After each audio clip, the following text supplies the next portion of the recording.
이번에는요, 아이들의 상처를 어떻게 보듬어 줘야 될지 고민이라는 한 어머님의 질문입니다.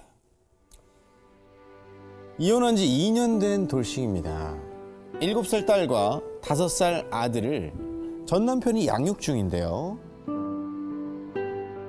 떨어져 있을 때도 아이들 생각하고 한 달에 2번 아이들을 만날 때마다 잘해주려고 최선을 다하지만 아무리 노력해도 부족한 것 같고 미안하기만 합니다. 따로 살고 있는 제가 아이들의 정서적인 상처를 어떻게 보듬어 줄 수 있을까요?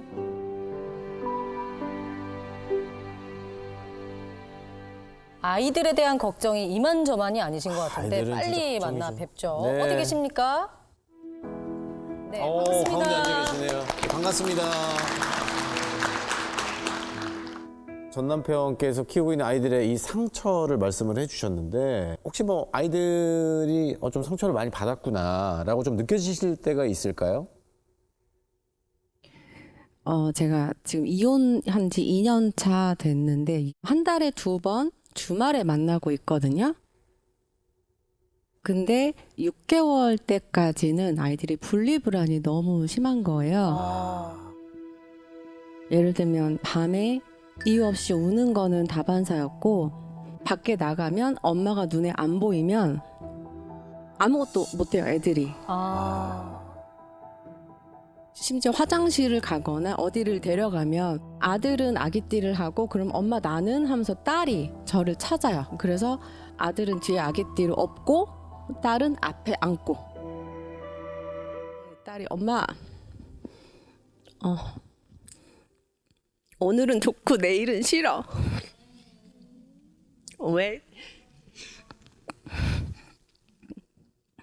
오늘은 엄마 만나는 날이고 내일은 엄마랑 헤어져야 하잖아. 이런 얘기를 하더라고요.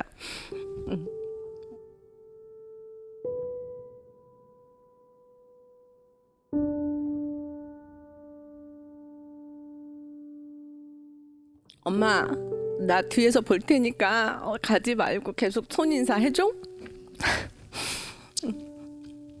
이제 내 딸이 눈치가 빨라서 제 앞에서는 엄마가 제일 좋아 하고 또 아마 집에 가서는 아빠가 제일 좋아 이렇게 얘기할 거예요. 심지어 제가 있는 앞에서 여기서는 엄마가 좋다고 말해야지 하고선 그런 얘기까지 하더라고요.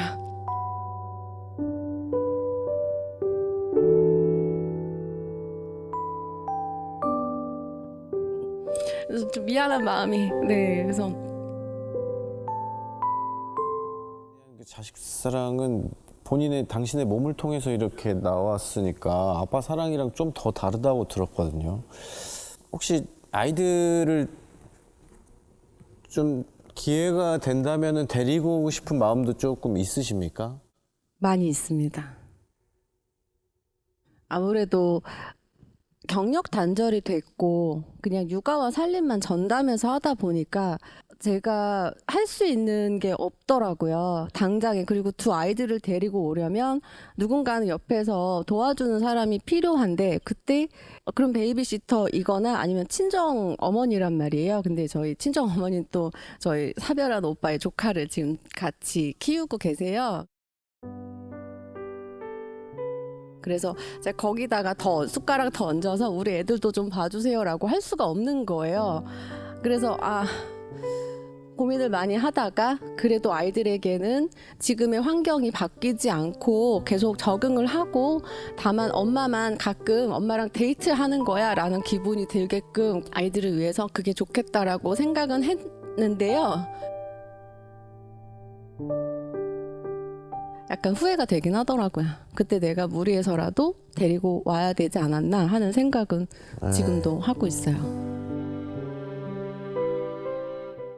사실 몇 번 말씀드렸지만 비행기에서 사고가 나면 산소 마스크가 탁 떨어지잖아요. 그러면 매뉴얼에 이렇게 돼 있어요. 보호자가 먼저 쓰시고 옆에 있는 노약자에게 채워주십시오.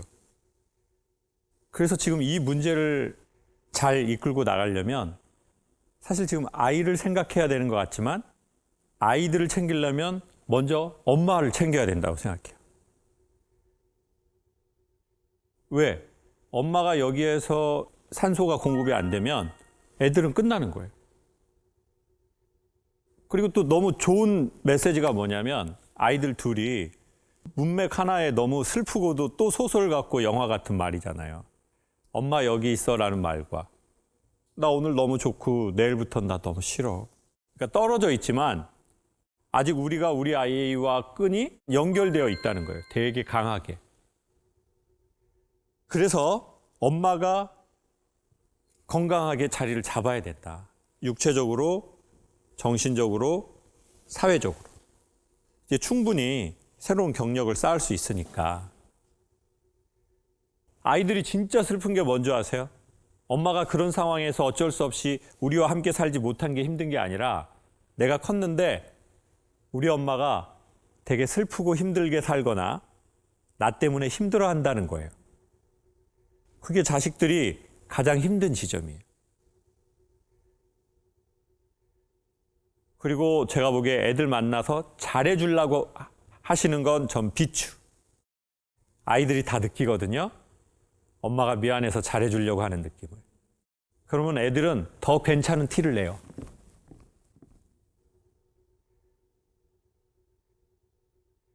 근데 지금 엄마 마음이 벌써 제가 어떻게 잘해줘야 되죠? 어떻게 상처를 고쳐줘야 되죠?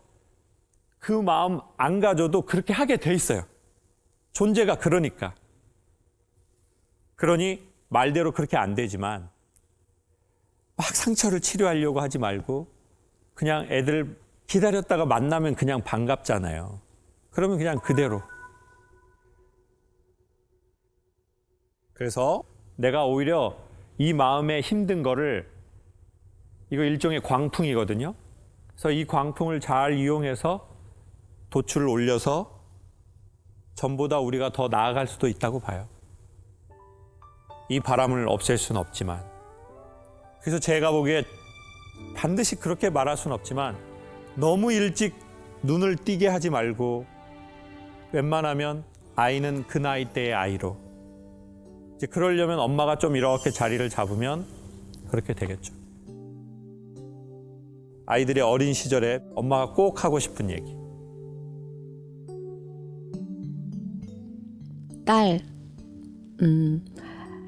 엄마 이사하는 곳에 우리 딸 방 만들어줄게. 거기서 우리 딸이 원하는 거 다 했으면 좋겠고, 우리 아들은 언제나 엄마 편이 돼줘서 고맙고 너의 애교 덕분에 엄마가 하루하루 살아가고 있어. 우리 딸, 아들, 엄마가 너무 많이 사랑해. 곧 만나자.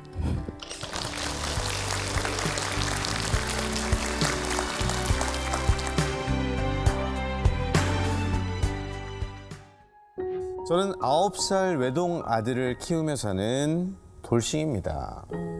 지금 만나는 남자친구와 결혼을 생각하며 같이 살고 있는데 혹시 저의 재혼이 아이에게 또 다른 상처가 되지 않을까 걱정되고 망설여져요.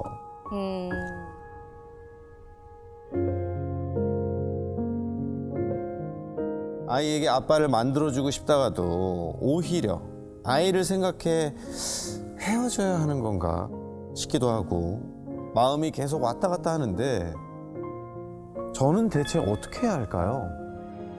라고 사연을 보내주셨어요.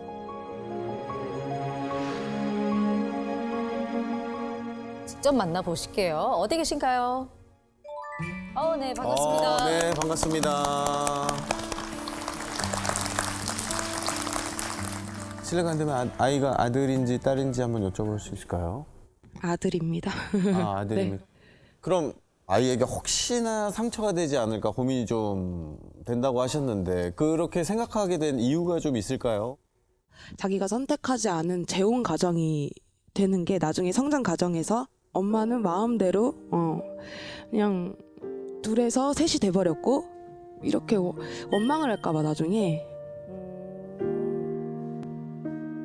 그래서 아예 전혀 이제 결혼이라는 거는 이제 나는 이제 아니다, 이번 생은 아니다라고 생각을 했는데 한날 아이가 크게 잘못된 행동을 해서 회초리를 들고 이야기를 아이랑 했어요. 훈육을 했는데 사람인지라 너무 화가 나서 감정적으로 대하고 나가 이렇게 소리를 질렀어요, 아이한테.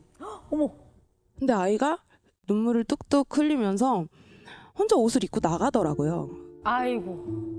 근데 제가 잡고 싶었어요. 그러니까 이리 와서 다시 얘기하자 안아주고 싶었지만 저는 이미 아이에게 훈육 도중이었고 나가는 아이를 잡지 못하고 아이는 복도에서 소리 없이 울고 저는 그 걱정이 되니까 그 현관문에서 문 닫은 채 둘이 소리 없이 그냥 울었던 적이 있었어요. 근데 거기서 문득 생각이 나는 게 시는 부모를 둘로 만든 이유는 있을 거라고 갑자기 문득 생각이 나더라고요.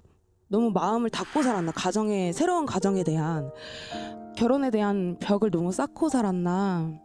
그래서 조금씩 열린 거예요, 마음이. 그러면은 남편 되실 분은 지금 여자친구분께서 아이 때문에 결혼을 좀 고민하시는 것 같은데 알고 계셨어요? 네. 싫다고 계속 밀어내긴 했는데 그냥 결혼을 왜 망설이냐, 그 이유가 뭐냐 하고 이제 아들 때문이다 그러면 저는 그거는 좀 아닌 것 같다. 더 만나보고 그래도 아니면 그때는 뭐 어쩔 수 없지만 그게 아니라면 한번 만나보는 것도 나쁘지 않겠냐. 남자친구분과 이제 함께 사시면서 아이나 본인에게 좀 바뀐 점들이 좀 더 있을까요? 일단 패턴이 상당히 바뀌었어요. 그냥 아침, 점심, 저녁 잘 잤어? 잘 자? 이불 덮어주고 셋이 함께 하게 됐잖아요. 좋네요. 맞아요. 네, 그게 저는 아이를 의식하지 않았는데 아이가 심리 상담을 해요. 받고 있는데 심리 상담 들어가기 전에 아이가 스티커를 붙여요. 오늘 기분의 스티커. 아, 기분 스티커. 네네네네. 네, 근데 보통 다 화남이었어요. 아이가 늘. 근데 같이 지내고 나서 기쁨으로 바뀌더라고요. 스티커가. 오, 너무 잘 됐다. 그래서 선생님이 이유를 물어봤대요. 왜 이렇게 기뻐해? 요새는 기쁜 일이 많은가 봐 했는데 요새는 마음에 후시딘을 그 연고를 바른 것처럼 그냥 뭐 이렇게 나 다 낫는 것 같아요 라고 선생님한테 그렇게 말을 했다는 거예요. 그러니까 아빠의 부재가 좀 많이 상처로 여겨졌었나 봐요. 네. 근데 저는 몰랐어요. 저는 그냥 제가 모르고 싶었었나 봐요. 아마도. 그럼 남자친구분과 아이의 관계는 어떻습니까? 같이 캠핑도 다니고요. 아이가 뭐만 하면은 삼촌한테 사달라 해야지, 삼촌한테 해달라 해야지 이런 사이예요. 삼촌이라고 아직 호칭을 네, 아직은. 하는군요. 아드님한테는 어떤 호칭으로 부르세요? 저는 아들이라 합니다. 벌써 아들이라 하시는구나. 지금 30 초반이세요? 어떻게 되는 거예요? 32살입니다. 그래요. 32이면 엄청 젊은 나이란 말이에요. 근데 그 사고의 프레임이 옛날 사람들이 갖고 있는 좀 요 딱 그 시선에 대한 요 그 프레임이 있으신 것 같아요. 그게 뭐냐면 또 이번에 내가 두 번째인데 또 여기서 또 내가 끝이 좋지 않으면 어떡하지? 그러면 아이는 더 스트레스를 받을 텐데, 더 나에 대한 신뢰가 없어질 텐데, 더 상처를 받을 텐데, 그러니까 애초에 시작하지 말아야지. 결혼이라는 것이 쉽지 않고 전혀 다른 두 사람이 하나의 가정을 이루고 산다는 것 자체가 매우 복잡하고 때로는 우리가 또 뭔가를 놓쳤을 수도 있고 후회할 일이 있었을 수도 있는데 그러면 거기에 대해서 또 우리는 어떻게 바라볼지 그것이 되게 중요한 거거든요. 근데 우리는 이제 이게 없고 그냥 이렇게 했냐 안 했냐 요 프레임으로만 보니까 이제 그 다음 삶은 없어지거나 그렇게 돼버린 것 같아요. 맞아요. 그리고 설령 이 결과의 끝이 좋지 않다 하더라도 이별을 하고 나서 우리의 그 다음의 삶은 또 있단 말이에요. 그러면 그 삶에 대해서도 그 사고의 프레임은 대처 방법이 절대 못 되더라고요. 맞아. 그러니 이거는 해라 마라 이 문제가 아니라 조금씩이라도 우리가 세상을 유연하게 조금씩 접근했으면 좋겠는 거예요. 가족에 대해서도 사랑에 대해서도. 아버지하고 저하고 저희 아버지가 이제 청각장애가 있으셨기 때문에 저는 아버지하고 대화 같은 대화를 한 번도 못 해봤어요. 단 한 번도. 그래서 사실 저는 아버지라는 단어를 제가 잘 몰라요. 그게 무슨 말인지를. 근데 어느 날 전화가 왔어요. 여보세요? 그랬더니 제주도에 있는 어떤 치과래요. 아버지가 누구누구 씨 맞으세요? 그러더라고요. 그래서 예, 저희 아버지입니다. 뭐 왜 그러세요? 그랬더니 저희 아빠가 거기에 임플란트 하러 오셨는데 치료비를 저한테 낼 수 있겠냐고 물어보라고 전화를 하라고 했다는 거예요.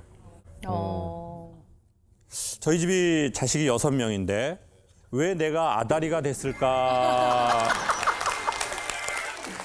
아버지의 다리의 줄임말이죠. 아다리. 그래서 제가 하겠습니다. 잘 부탁드릴게요. 그리고 전화를 딱 끊으려는데 그런데요 할아버지가 전화 받고 달래요. 그러는 거예요. 저희 아버지 귀 안 들리시는데 저는 아버지랑 통화해 본 적이 없거든요. 단 한 번도. 바꿔주세요. 귀가 안 들리시면 소리를 크게 하시거든요. 전 가만히 있고. 막둥이냐! 아버지라! 미안하다.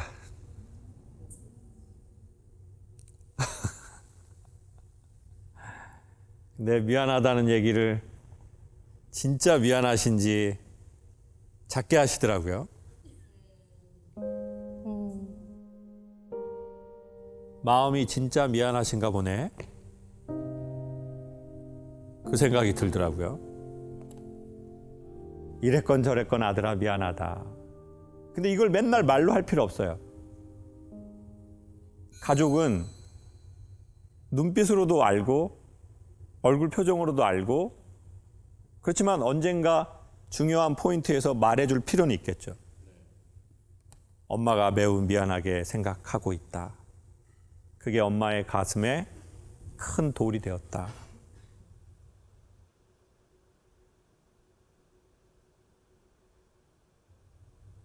그리고 그 아들도 그걸 느껴요. 엄마가 나한테 미안해 한다는 걸. 그렇죠. 근데 아들들이 그러진 않아요. 엄마 나한테 미안해야 돼. 이런 아들들은 아마 거의 없을 거예요. 아들 입장에서 진짜 바라는 건 뭐냐면 제가 보기에 엄마가 당연히 지금 어리니까 나를 소외시키지 않기를 당연히 바라고 근데 엄마가 좀 건강하게 살아갔으면 좋겠어요. 우리 엄마가 건강하게 자기의 삶을 살아갔으면 하는.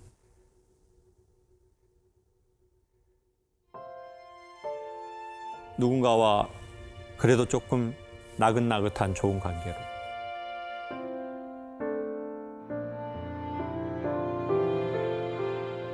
그러다가 우리는 또 의도치 않게 또 사이가 틀어질 수도 있고 때로는 이별을 할 수도 있습니다. 그러면 거기에 대해서도 또 엄마가 그렇게 또 노력도 하고 그랬는데 엄마가 또 이런 결과를 갖고 오게 됐다.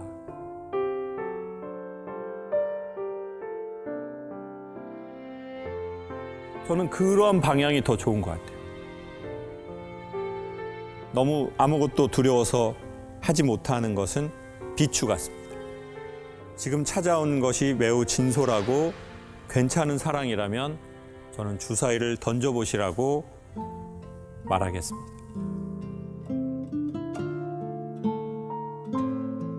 아들, 우리는 너가 제일 소중해. 사랑해.